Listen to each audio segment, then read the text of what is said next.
Pasca Idul Fitri, PLN Unit Induk Distribusi Sumatera Selatan, Jambi, dan Bengkulu melalui unit layanan pelanggan Libuk Linggau bergerak cepat memperkuat keandalan pasokan listrik.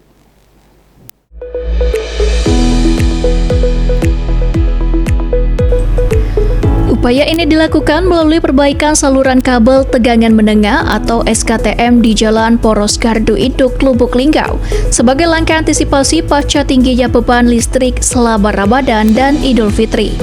Perbaikan dilakukan berdasarkan hasil inspeksi dan pemeliharaan rutin yang menemukan adanya potensi gangguan pada jaringan kabel bawah tanah. Manajer PLN ULP Lubuk Linggau, Ahmad Meiledi, menyampaikan bahwa langkah ini merupakan bagian dari komitmen PLN dalam menjaga keandalan listrik bagi masyarakat. Pasca Idul Fitri, PLN terus memperkuat sistem kelistrikan melalui langkah preventif agar potensi gangguan dapat diminimalkan, sehingga aktivitas masyarakat dapat kembali berjalan normal dengan dukungan listrik yang andal.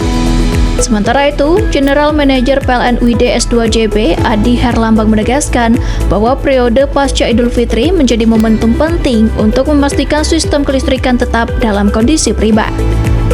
PLN berkomitmen menjaga keandalan pasokan listrik melalui penguatan infrastruktur dan pemeliharaan berkelanjutan agar masyarakat dapat beraktivitas dengan nyaman dan produktif.